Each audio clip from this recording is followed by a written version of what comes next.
একদিন এক জঙ্গলে একটা খরগোশ এক ধীর গতিতে যাওয়া কচ্ছপকে লক্ষ্য করলো আর মনে মনে ভাবলো, এ বাবা, এর গতি তো কত ধীর।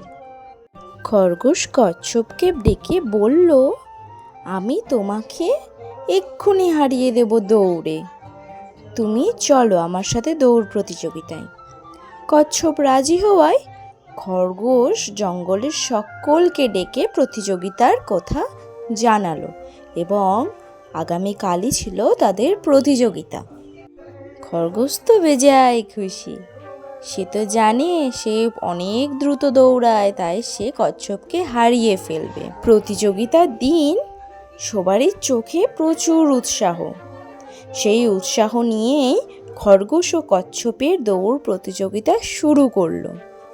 খরগোশ তো অনেক দ্রুত দৌড়ে কচ্ছপকে সেই কখন পিছনে ফেলে অনেকটা এগিয়ে গেছে। সে একটা গাছের তলায় দাঁড়ালো, দাঁড়িয়ে কিছু যেন ভাবলো। ভেবেই সে হাসতে হাসতে বলল, আমি তাকে হারিয়েই দিয়েছি। খরগোশ তো মজায় লাফাতে লাগলো, খুব আনন্দ। তারপর খরগোশ আরাম নেওয়ার চিন্তায় গাছের তলায় ঘুমিয়েই পড়ল।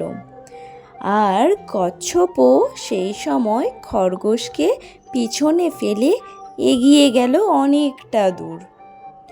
তারপর কচ্ছপ তো প্রতিযোগিতার শেষ লাইনের কাছে পৌঁছেই গেল। ধীর গতির মাধ্যমে সে যেন এই প্রতিযোগিতা জয়ী হয়ে গেল।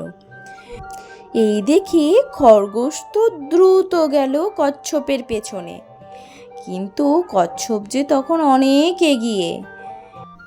খরগোশের নিজের প্রতি অহংকারের জন্য সে যেন প্রতিযোগিতা থেকে হেরে গেল। কচ্ছপ তার ধীর গতিতেই জয়ী হলো। জঙ্গলের সবাই তো এতে খুব খুশি। খরগোশও তার গাফলতি বুঝতে পারল।